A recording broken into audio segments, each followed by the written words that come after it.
Well, today, a bit of a somber day in our home as we got to get dressed today with our orange shirts. I'm Hollie Taylor here for Good Company, and I bring this up because we've got our Good Company Correspondent Care Baldwin joining us. And this is your first year navigating all the things school with your little one. How did this morning go?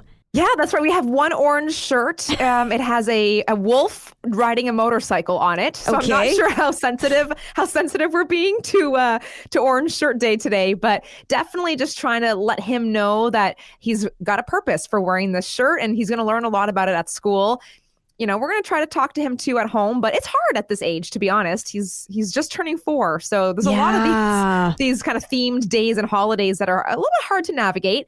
But yep, he's wearing his orange shirt today for Truth and Reconciliation Day, which I guess is tomorrow, right? Yeah, it is. You're right. A lot of the schools, though, observing it today. For federal businesses, they are shut on Monday. And it's interesting just being a parent right now, because I feel as though our kids are getting a lot of information thrown at them that might not be age appropriate. And but like, how much is too much? I feel like it's, man, we just need a lot of therapists just being like, hey, this is how much you should talk to the kids about this. Because, I mean, I talked about on the show before, my daughter, terrified of Terry Fox, had to watch a video and it was too much for her. And he's got a very empowering story. So last year, Truth and Reconciliation is a very hard day for her. We have Indigenous heritage, and she, I would say, took it very hard. So today's a hard day in our house. Yeah, and it's like, I don't know when thinking of schools, I don't know when the Ontario ministers of education make decisions on curriculum and stuff. I don't know how many like child counselors and therapists they're talking to. I don't know. I don't know what the process is on deciding these things, but I do think there's a lot of very strong Christian households that have kids in the public or Catholic school systems and are being exposed to things that really they're talking about at home. They're dealing with at home. They don't need the school to take that on. And I think it's really tricky to navigate that. I've talked to teachers who are saying, hey, we don't like this either. It's kind of just like you said, it's the world we're in right now. This is where I just pray for teachers. Yeah. I think they're kind of caught in the middle of this too. They're going, I have to teach this to kids who just moved to Canada from another country and their parents don't speak English. And now I have to be the one to explain this stuff to them. Like, yeah, this is a very tricky time that we're in. We've kind of strayed a little bit away from, the 1800s, the 3 R's, which is funny because arithmetic is actually an A, not an R, but the reading, writing, which is a W, and arithmetic. And so it was like very much the basics. And it was afforded, like parents were afforded the opportunity to dive into these conversations. It wasn't put on the onus of educators who don't necessarily know the intricacies of each family, their experience, their heritage, traumas that they've gone through. And so there's a lot of situations right now that I too feel for teachers and pray for them on a regular basis because there's a lot of things that they're having to navigate. Yeah, it's like I was actually at a Christian gathering of teachers, Christians in education at the beginning of the school year. And that was a lot of the common feedback and thoughts and fears was sort of this, okay, so I know that I have some students who are new Canadians and I do need to help because the parents can't even help with homework. The parents, they want to be involved in their kids' lives, but they are really struggling with that.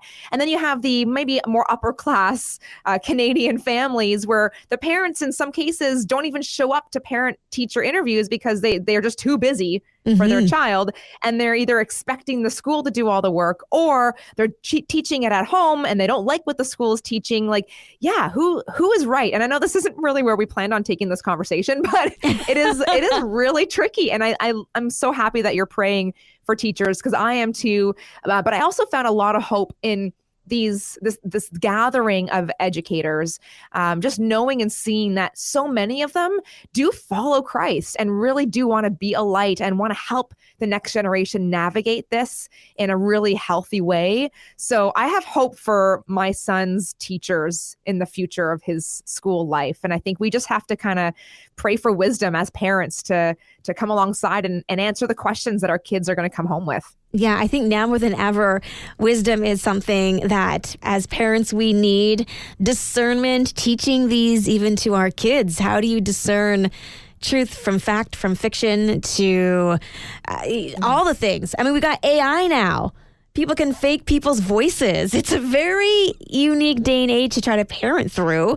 And it's, I think, comes down to continually praying for wisdom no matter what age and stage of life. Maybe you've got grandbabies and you're watching them.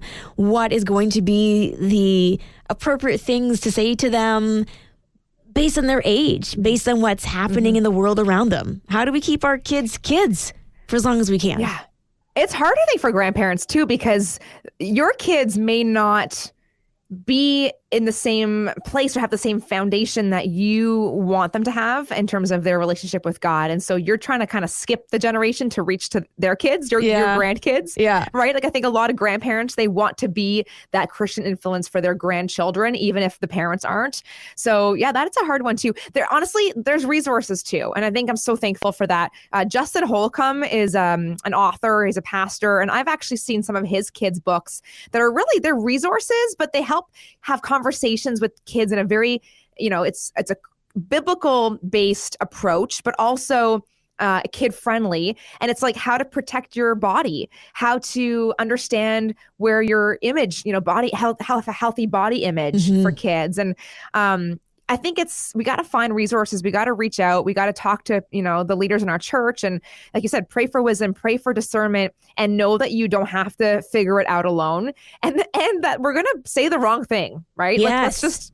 Let's face it. We are, as parents, we will say the wrong thing. We will probably ruin some part of our children, but they're resilient. They will be okay. And if we're praying, then God will definitely be protecting them too. Yeah, it's not a day and age to turtle. We need to reach out and work together as community once again to navigate these very unique days. No matter, I think, what phase you're in, no matter what your cohort is, there's these new challenges, and it's exciting, it's scary, but absolutely, I think wisdom, something to pray for on the daily, discernment, and then just finding ways to communicate well, leading with love.